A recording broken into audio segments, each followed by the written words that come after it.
"Go ahead and get welfare, you poor thing." Those were the last words they uttered before leaving. In that moment, as they departed, all strength seemed to drain from my body. I couldn't shake off Greg's earlier words. "While you were indeed independent, I've always felt like my pride as a man has been hurt. From now on, I will build a family with Brandy, so please let's get a divorce." Feeling numb, I signed the divorce papers, signaling my intent to end our marriage. Some time later, I decided to pursue property division.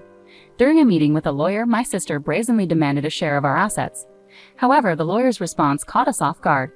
Bursting into laughter, he exclaimed, "Aren't you the one on welfare?" My sister's face turned pale, and she let out a ridiculous scream upon seeing the documents the lawyer placed on the table. "My name is Erin Anderson. My husband Greg and I were married for 18 years. I'm 45 and Greg is 42. We have a daughter named Jenny, who is 17 and in high school. Greg and I met through work at related companies. Initially, I saw Greg as a younger brother figure, but over time, our relationship grew into something more.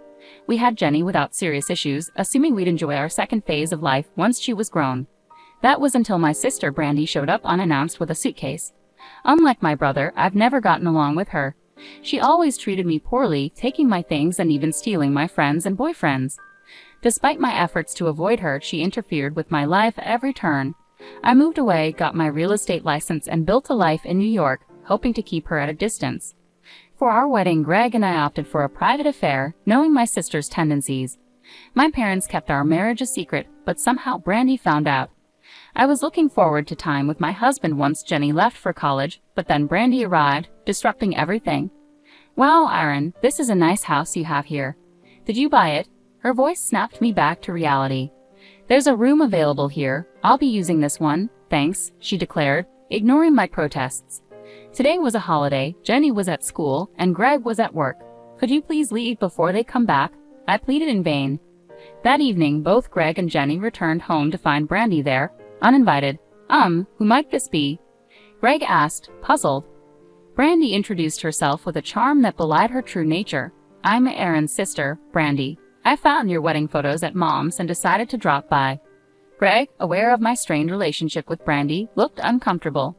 Before long, Brandy proposed moving in, claiming she'd been fired and needed a place to stay temporarily. Despite my objections, Greg and Jenny seemed to sympathize with her plight.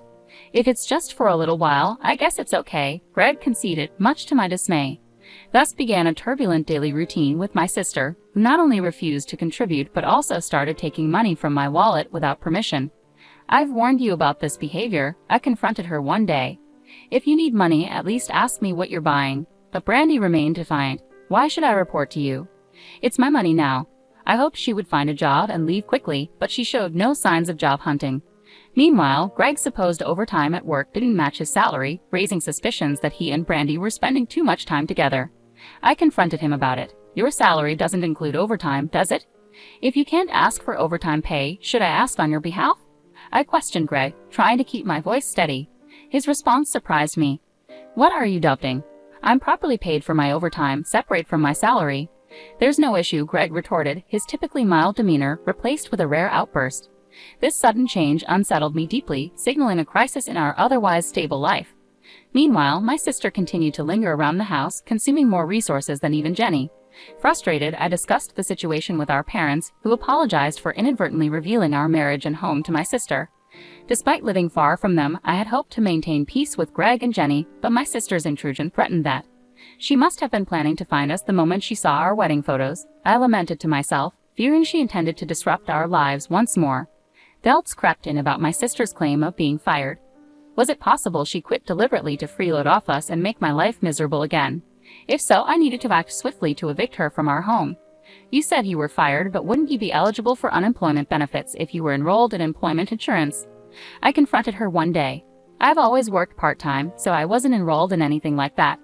"That's why I'm in trouble," she replied defensively, deflecting responsibility onto me as the independent sister. Her nonsensical logic left me speechless. Discovering she had never held a full-time job explained why her job search yielded nothing.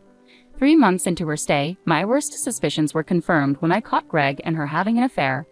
A meeting was cancelled, and I saw them at a cafe, holding hands and chatting happily. I recounted, still reeling from the shock of the betrayal. It's inconceivable for a brother-in-law and sister-in-law to behave like that. Confronting them at home, I exploded with emotion. "So the overtime was a lie, huh?" pretending to job hunt while hanging out with Greg. At your age, can't you be satisfied without taking something from me? Greg and Brandy confessed to the affair casually, adding insult to injury. If I had known your sister was such a beautiful woman, I wouldn't have avoided her just because you told me to, Aaron, Greg remarked callously. I've always felt my pride as a man was being hurt. From now on, I want to build a family with Brandy. Let's get a divorce. He slid a prepared divorce paper across the table, filled out in his section. Feeling betrayed and hurt, I knew there was no going back. Fine, there's no way we can rebuild this, I replied, devastated. From now on, I won't support you financially, Brandy. Brandy laughed disdainfully. Go ahead and get welfare, you poor thing, she mocked, her words laced with contempt. Greg added insult to injury. Since custody usually favors the mother, it's better for Jenny to be with you, Aaron. Do whatever you want from now on. With those callous words, they left the house. Minutes later, Jenny returned home, puzzled by the eerie silence that now engulfed our once happy home. When I finally broke the news to Jenny that we were getting a divorce, she initially appeared shocked but soon seemed to accept the situation with a hint of relief. After some time, the divorce was finalized, and I decided to discuss compensation with Greg and Brandy in the presence of a lawyer I had hired. Brandy shamelessly demanded a share of our assets. However, the lawyer's response caught her completely off guard. He burst into laughter and quipped, "Aren't you the one who should be on welfare?" Stunned by the unexpected turn of events, Brandy's face twisted in disbelief, and she let out a ridiculous scream upon seeing the documents the lawyer placed on the table. Her expression turned pale when she realized the truth. It turns out this couple doesn't have the kind of money that can be divided, the lawyer continued bluntly. Brandy looked back and forth between Greg and me, visibly shocked. Greg, too, was surprised to hear that our assets were minimal. Anticipating this moment after discovering Greg and Brandy's affair, I had taken certain actions. As a result, the only cash left between us was a mere $112,000, an amount that seemed unbelievable for a couple celebrating their 18th wedding anniversary. What happened to all your savings, Greg? You had quite a lot, I asked, my tone edged with anger as I saw his panicked expression. You really have no interest in Jenny, do you? We talked about saving for her education, I continued, feeling a surge of frustration. I transferred almost all of our savings to Jenny's account as per our agreement. Greg's complexion paled further as he recalled our conversation. Then what's the breakdown of the $112,000? He asked hesitantly.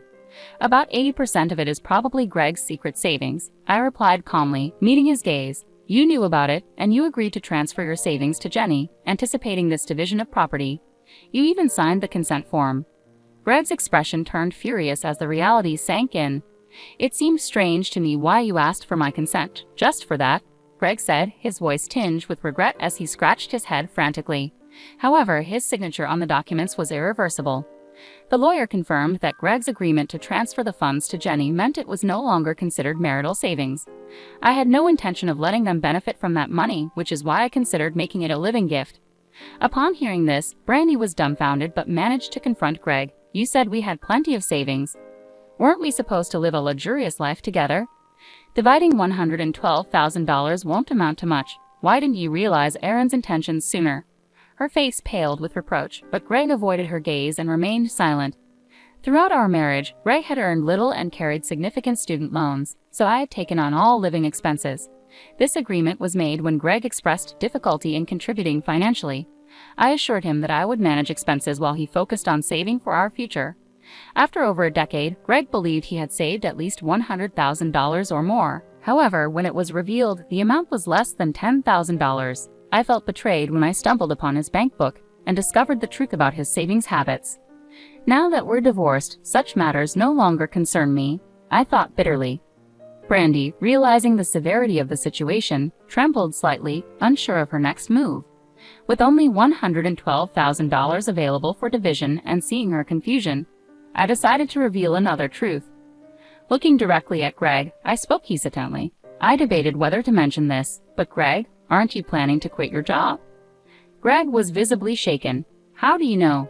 I only discussed it with my boss, he stammered, glancing around nervously. I suspected it after noticing no overtime pay and a peculiar section on the payroll slip. I explained calmly. It concerned your increased use of paid leave. You've never taken more than the minimum required days off. But recently, you've taken a large block of paid leave at once. It typically indicates resignation. I paused, letting the revelation sink in. I've been suspecting an affair for some time. Did you plan to quit, hoping for a substantial payout after the divorce? I asked pointedly. To my surprise, my suspicions hit the mark perfectly. I couldn't help but sigh at Greg's overly optimistic thinking.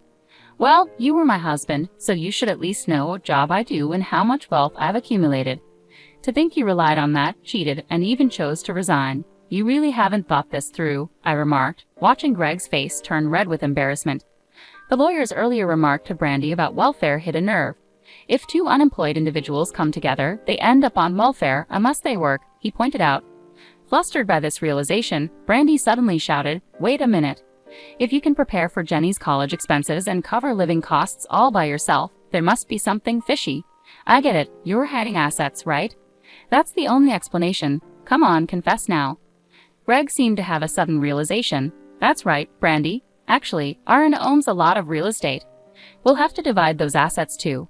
Close call. I almost got tricked, he admitted. Watching them laugh about their assumptions, I was dumbfounded. The lawyer couldn't help but chuckle at their ignorance, but the tension in the room was palpable. Clearing his throat, he began to speak plainly. If we're talking about the division of property, Greg, as the ex-husband, you should know that Aaron owns real estate through her company, which generates profit. A corporation and an individual are separate entities.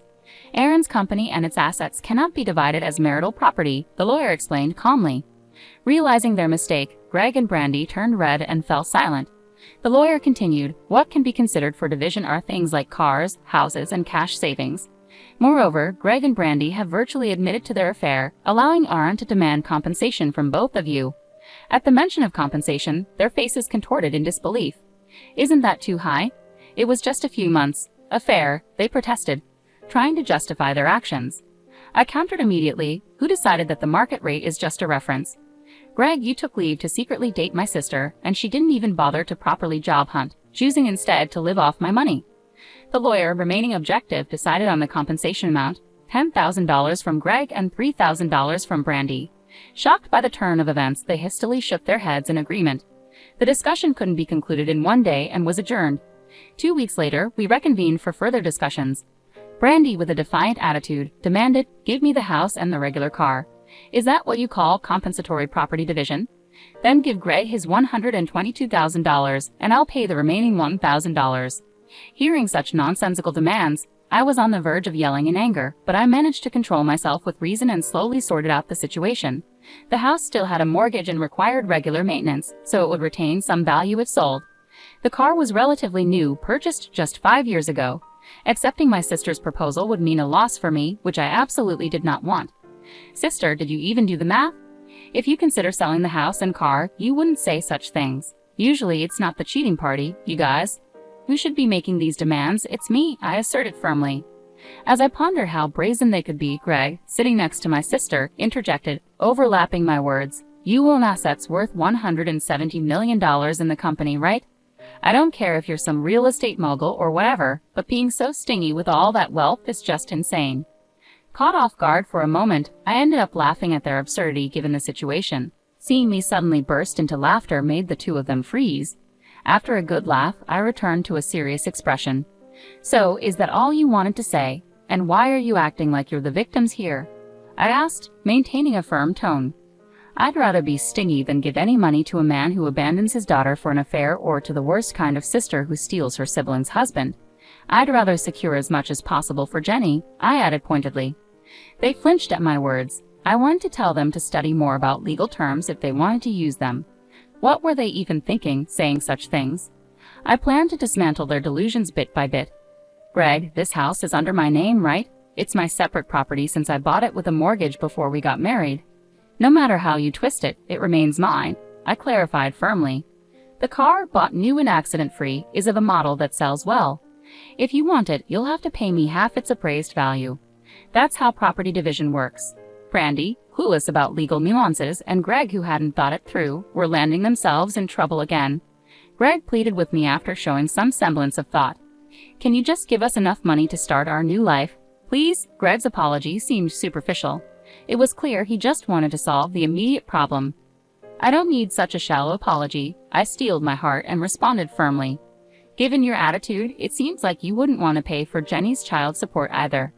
There's not a single thing I'm willing to compromise on. Why should I have to worry about your living expenses? I firmly stated my position, and realizing they couldn't persuade me further, they reluctantly signed the necessary documents. Sometime after the divorce and property division were settled, Brandy called me repeatedly, complaining.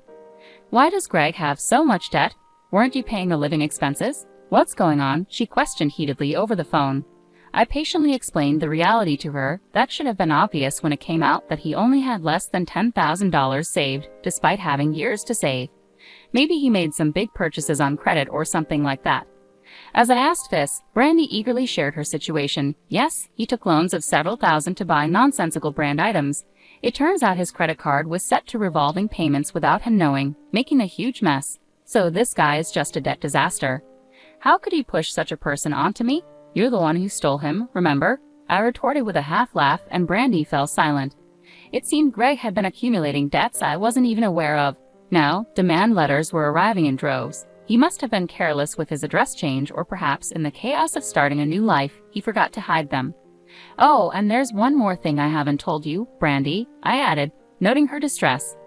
Greg mentioned he was working in construction now as a sole proprietor. While this meant his income and residence taxes were deducted, he was responsible for managing other necessary payments himself. Being self-employed, I handle my national pension and health insurance. When Greg left his job in real estate, I made arrangements for Jenny to be covered by the national health insurance as well. I took care of my taxes and such, but it turned out Greg hadn't paid his national pension for a year since he switched jobs, I explained calmly. I was covering the health insurance, so there was no issue there. Due to some mistake, a national pension demand notice was sent to our house. I contacted Greg and got his permission to open it, and it was indeed a demand notice he had been hiding all along, and I hadn't noticed. I continued. I pay my own national pension and assumed Greg was paying his. When I called Greg about opening the demand notice, he almost cried and begged for help. I recounted. National pension costs that much? You're kidding, right? I can't pay this. We were a family, weren't we? Can't you do something, please? Greg had pleaded. What nerve to say that? I responded sharply. The very person who abandoned his wife and child is asking for help. My logic left Greg speechless again. Realizing there was no way out, Brandy seemed to lose all hope over the phone as well. So we'll have to figure it out yourselves, I concluded, ending the call. Eventually, Greg called, complaining about the high taxes on the car I had taken and how expensive the vehicle inspection was. Maintaining a car costs this much. I thought taxes were just a few dollars, but they're in the hundreds. And the vehicle inspection cost so much. Greg lamented. It's tough, isn't it? Can't you take it back? He asked, hoping for a solution. After I curtly refused, Greg hung up, deflated. He kept sending emails asking for help. But when I warned him that any more harassment would lead me to report him for stalking, he stopped. Brandy and Greg were in for a tumultuous divorce. They couldn't finalize it because of petty arguments. Eventually, Greg chose to declare bankruptcy. Unaffected by me since I had already collected the lump sum compensation, Greg ended up jobless and penniless, leading to homelessness. His pride prevented him from applying for welfare. Brandy, who faced divine retribution after stealing her sister's husband and divorcing within 3 months, saw her social relationships crumble. Disowned by family and relatives, she struggled with job hunting due to her attitude. Even when she managed to get part-time jobs, her domineering nature and refusal to accept fault led to immediate dismissals. The lawyer's warning about welfare became a reality. Clinging to her possessions, Brandy was ineligible for welfare, evicted from her apartment, and became homeless like Greg. They trampled on the feelings of both me and Jenny with their selfish actions, so this punishment was only natural, I reflected. Now it's just the two of us living together, but our days haven't changed much. Jenny said she felt relieved after Greg, who never did anything for her yet always complained about studying and going to a good university, was gone. Then she splendidly passed the entrance exam to an Ivy League university. Seeing my daughter about to start her college life this fall fills me with renewed emotion, I concluded. As I near 46, busy in a good way with work and still healthy, I'm motivated to keep pushing forward.